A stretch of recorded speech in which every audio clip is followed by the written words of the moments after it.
Magandang umaga! Today ay gagawa tayo ng panghimagas na swak sa inyong panlasa at pwede pa natin gawing business. Ito yung ating tiramisu at yung ating buko salad ice candy.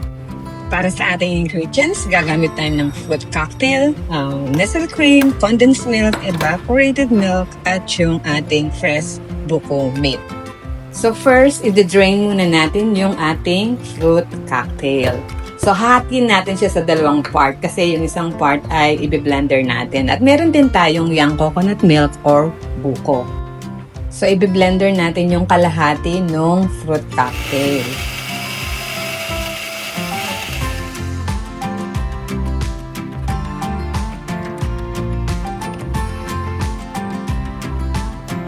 And then, sa isang malaking lalagyan, pagsasamahin na natin lahat ng ingredients.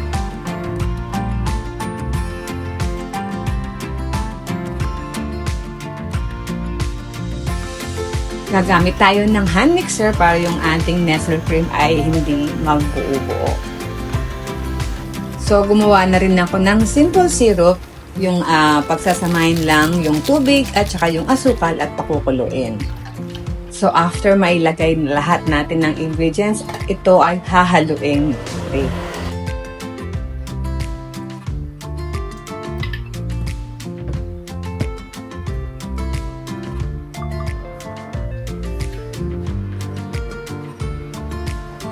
So, yung half ng fruit cocktail, hiwain ko siya ng mas pino kasi yung plastic ng ice candy ay maliit lang para yun ay may lagay mo sa loob.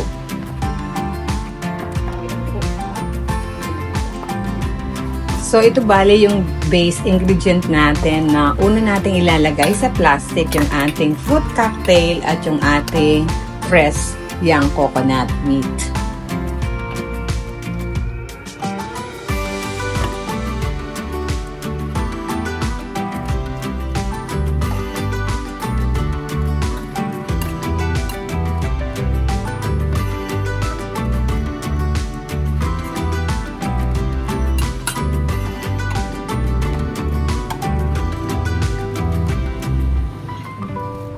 So, gagamit tayo ng funnel o embudo para ilagay na yung ating milk mixture. At gagamit din tayo ng barbecue stick para i-push yung ibang ingredient na hindi mapasok sa funnel. And after that, pwede mo siyang ibuhol at pag nagawa mo na lahat ay ilalagay na natin siya sa freezer.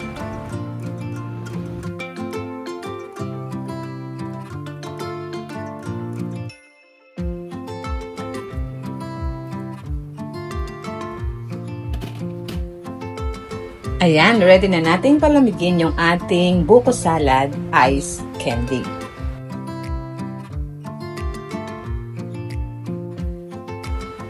Next naman ay gagawa tayo ng tiramisu cake.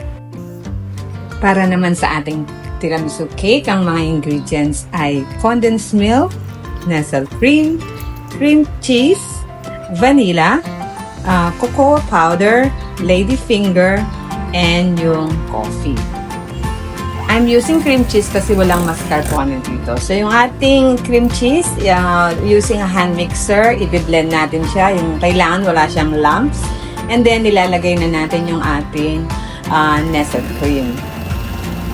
I-mix mo siya until it double the size.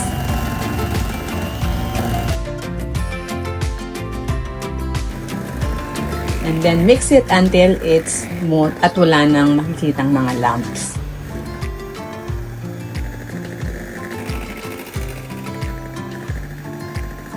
Then, ilalagay na natin yung 1/2 can ng condensed milk. At lagyan mo rin siya ng konting asin para mabalance yung sweetness. Maglalagay din tayo ng vanilla. So, mix it again para mag-incorporate lahat ng ingredients sa ating mixture.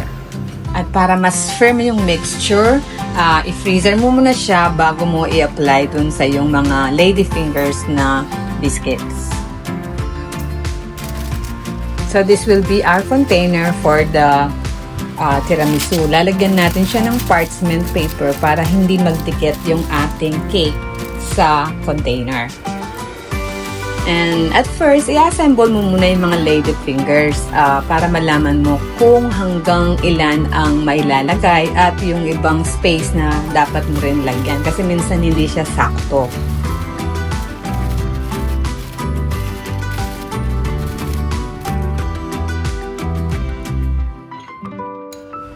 Mag-mix ka na rin ng coffee in hot water kasi dyan mo i-dip yung ating mga lady fingers.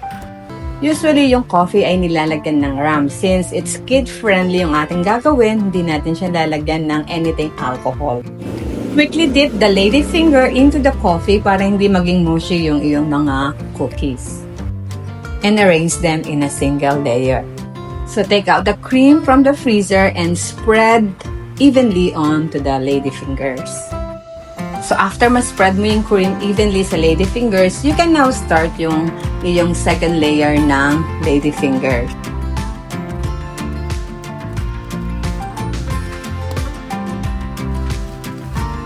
Kapareho lang nung first layer, i-dip mo rin yung second batch mo ng lady fingers.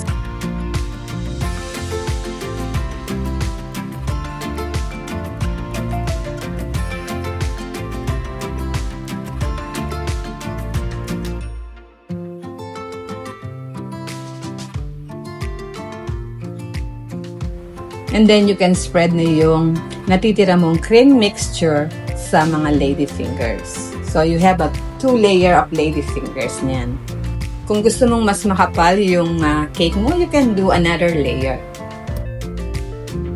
Lastly, lalagyan mo siya ng cocoa powder. Pero kailangan gumamit ka ng sifter para hindi bubuo yung ating cocoa powder.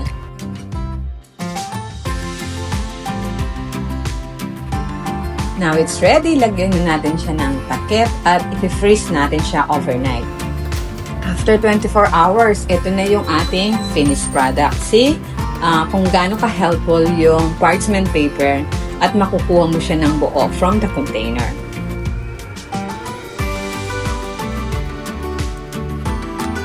So, sa ating finished product, meron tayong 5 slices na 2 inches wide and 8 inches long. Diba? So, malaki na yan.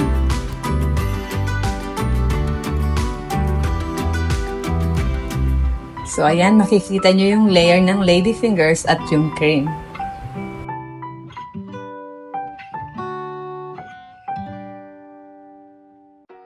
Mas maganda siyang i-cut na frozen kasi hindi mapuputol yung ating cake at may ta-transfer natin siya sa mga containers na buo at maganda.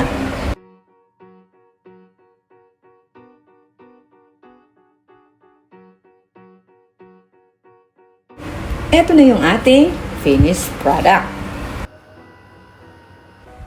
So, put the lid and then ilalagay na rin siya ulit sa freezer para hindi siya natutunaw. So, pag binili, para siyang ice cream cake.